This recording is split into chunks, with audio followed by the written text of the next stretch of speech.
양승원 목사의 광야번그 유튜브에서 함께하는 주님은 나의 최고봉 11월 1일입니다. 벌써 12월이 되었네요. 오늘의 묵상 주제는 율법과 복음입니다. 지난 11개월 동안 쉽지 않은 이 묵상을 함께 읽었던 것은 개인적으로 큰 신학적인 도전과 자극이었고 또 함께 나눌 수 있는 은혜의 시간들이었습니다. 이제 남은 12월 한 달은 지금까지 11개월 동안 묵상했던 내용들이 정리되는 그런 내용들에게 함께 열매를 맺는 12월이 되었으면 합니다. 오늘 주제 배경을 나누겠습니다. 야고보 2장 10절의 말씀입니다. 누구든지 온 율법을 지키다가 그 하나를 범하면 모두 범한 자가 되나니.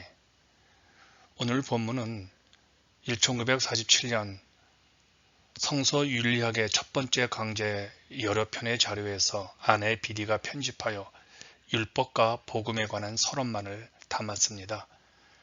챔버스의 도덕성 강좌는 당시 런던에서 아주 유명하여 당시 웨스트민스터 채플의 G. 캠벨 모건 목사님은 이 강좌를 크게 칭찬했다고 합니다. 챔버스의 요점입니다.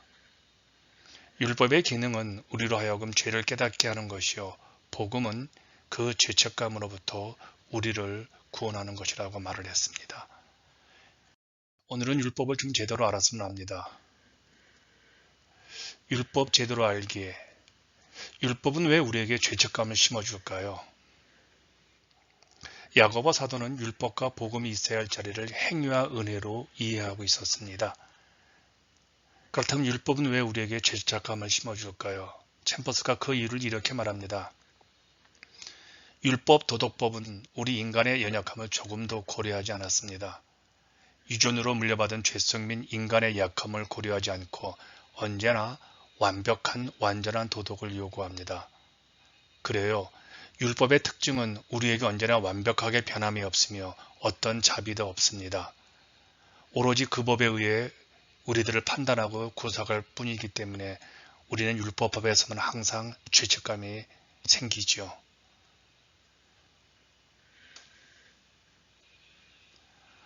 두 번째 율법 제대로 알기, 율법의 기능입니다.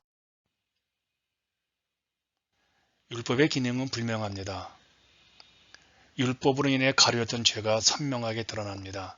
하지만 그 죄로 인해 나는 죽을 수밖에 없는 존재라는 것을 알게 해준다는 것이죠. 율법이 우리에게 아무런 영향을 주고 있지 않다면 우리가 영적으로 죽어 있다는 증거이지요. 그런데 우리가 영적으로 살아있으면 우리의 죄가 보인다는 겁니다. 그리고 그 죄를 다루는 율법으로 인해 우리에게는 아무런 가능성도 존재하지 않습니다.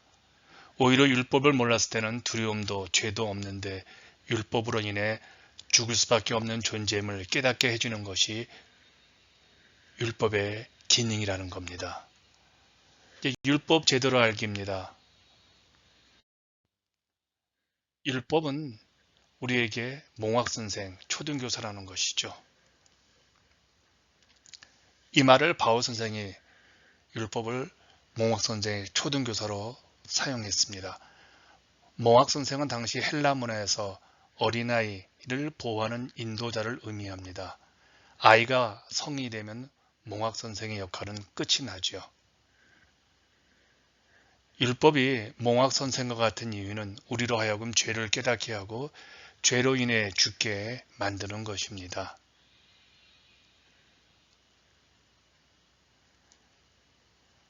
챔버스가 이런 말을 합니다.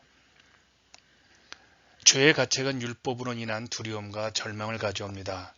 이제 자신의 인생은 죄 아래 팔린 것을 알게 됩니다. 죄악된 사람이 하나님과 바른 관계를 맺는 것도 불가능하다는 것을 인정하게 됩니다. 이때 하나님과 온전한 관계를 맺을 수 있는 유일한 길이 보입니다. 바로 이 순간 이제 우리는 복음의 필요성을 인식하게 됩니다. 이런 율법으로 말미암아 우리는 하나님의 눈에 즉 그리스도의 십자가가 필요하다는 고백을 하게 된다는 겁니다. 여기까지가 율법의 역할이라는 것이죠. 이제 완벽한 순종이란 의미를 추적해 보겠습니다. 우리가 죄의 무서움을 알고 예수의 십자가를 바라보게 되었다고 완벽하게 하나님과의 관계가 회복되거나 우리가 완전하게 하나님께 순종하게 된다는 생각은 버려야 합니다. 왜냐하면요, 하나님께서는 우리에게 순종을 강요하지 않기 때문에 그렇습니다. 오늘 챔버스가 아주 재미난 말을 합니다. 율법이 만약이라는 단어와 함께 올 때 우리는 율법의 기능을 깨닫습니다. 여기에서 만약은 하나님께서 우리에게 순종을 강요하지 않기 때문에 우리가 율법에 순종하지 않을 능력을 부여받았다는 의미입니다. 하나님께서는 율법을 따르지 않을 선택권을 부여하심으로써 율법의 능력을 부여하십니다.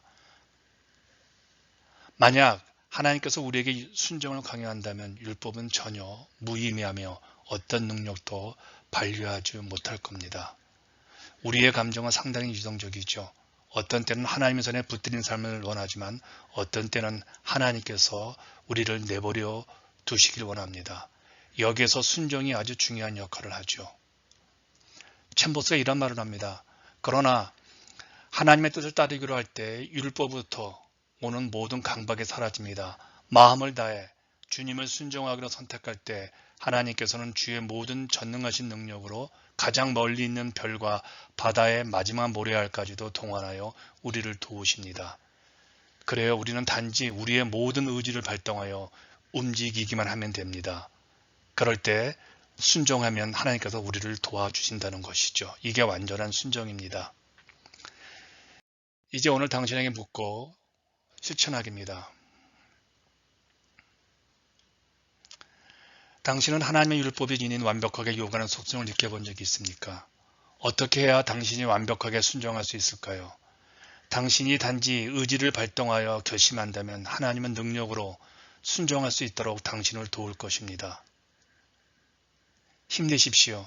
당신은 자신이 상상한 것보다 더 나쁜 죄인입니다. 그러나 당신은 자신이 희망한 것보다 더 많은 하나님의 사랑을 받고 있습니다. 오늘도 하나님의 은혜로 최선을 다해서 순종하는 여러분을 응원하겠습니다.